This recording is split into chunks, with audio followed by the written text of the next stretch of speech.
crooked.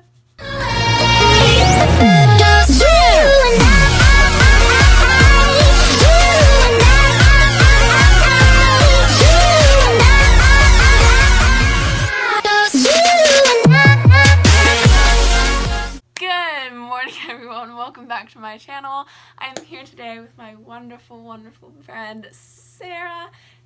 I love you. My YouTube will be linked in the description if y'all want it. Yes, it will.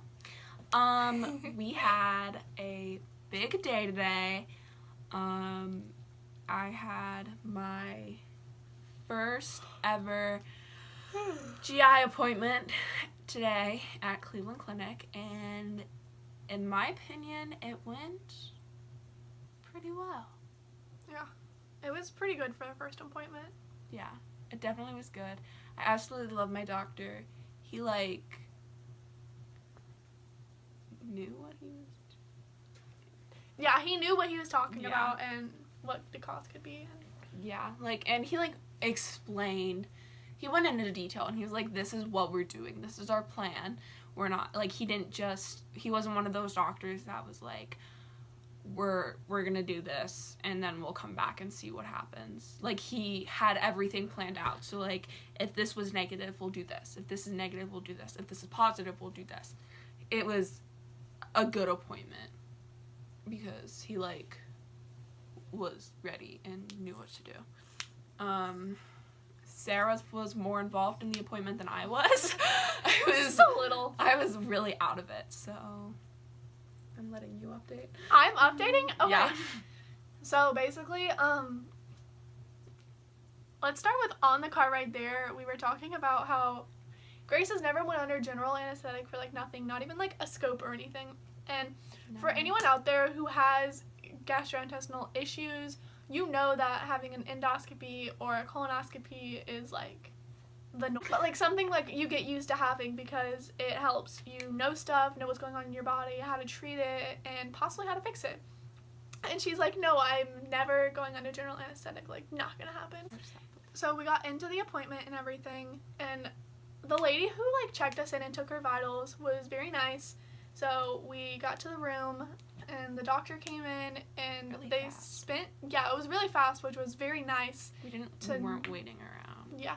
So they talked about her symptoms for a while, and he basically went over everything, which was very good and very thorough of him to do. And he asked specific questions about everything. So I kind of knew what he was going to ask her at the end because it has something to do with what I have. But I just kind of kept my mouth shut and just smirked to myself because I was He started asking. So what he did was he went from issue to issue, which not a lot of my doctors have done before. They kind of just talk about the body in a whole. But he talked about my nausea and everything about it. And then he moved on to my gluten intolerance and talked everything about it. And then my stomach pain and then my bloating.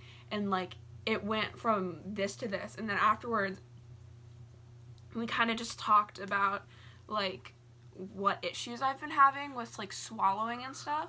And once we started talking about that, she was like, I know where this is headed, because she went through the exact same thing.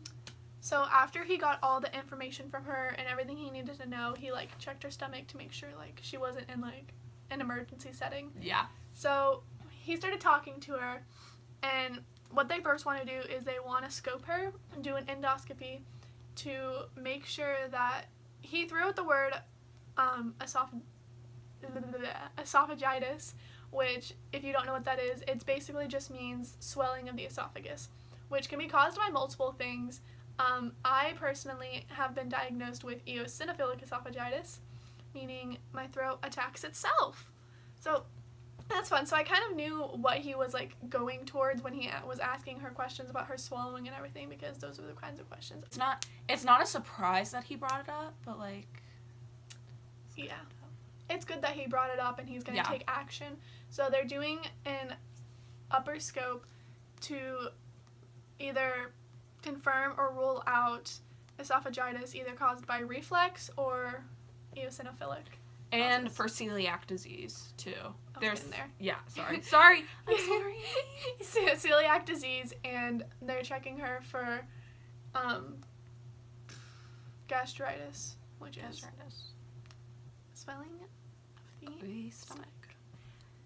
And then, if all that comes back, like, negative and clear, which, I mean, it's always, like, nerve-wracking going into testing because you're hoping it comes back negative so there's nothing wrong, but you're hoping it comes back positive because, like... You want an answer. Yeah, you want an answer and a treatment plan. So, if that comes back negative, then she's going to do a gastric emptying study. I'm doing a clean-out before that. I think I'm doing a clean-out right after the endoscopy. Yeah, she's just chugging a bunch of Miralax, basically. But then she's doing a gastric emptying study to check her rate that her stomach empties at, basically. So to see if she has gastroparesis, because some of her signs do point to that, but they're not sure. So I have really bad motility issues. Stomach-wise? Or pooping-wise? Pooping-wise. Yeah. Grace thought it was normal to not poop for 6 days. Okay, but no one's ever told me otherwise. So, like, and that's been my life. Like, I mean, I've never, like, pooped every day. So, like, it's been my life for so long. So I was just, like, used to it being, like, a every 6-day occurrence. I mean, yeah. So then when I was sitting there and I was like, I mean, I poop every 6 days, he was like, what? What? And he's like, yeah, you have gastric, like, issues. There's something here.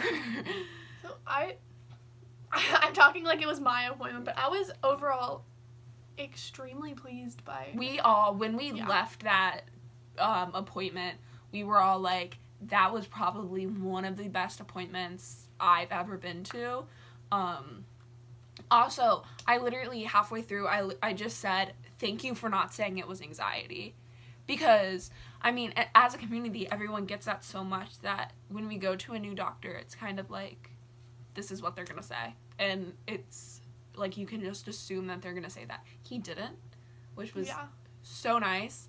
Once Sarah was there, once he said, like, started talking about the plan and stuff, and he didn't bring up anxiety, I just started crying. And, like, because...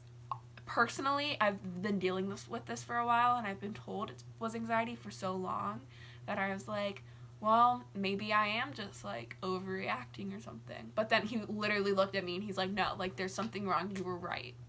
It was a good, like, I was like, it was kind of, like, just a lift off my shoulders, like, wow.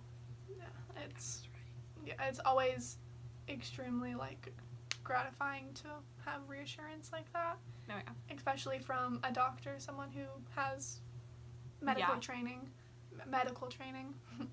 And I just want to say thank you to this amazing, beautiful person who came to the appointment and legit held my sweaty hand. Yeah, I was having a flare from POTS because life, and then I was also anxious, so I was sweating everything. And she just held my hand and was like, it's gonna be okay. And when he said that I had to do the scope in the OR, I lost my crap. I don't know why, but when he said, like, OR, it just felt kind of, like, real, if that makes sense. And so, like, I just lost my crap, and she was like, I love you, it's okay. Like, so.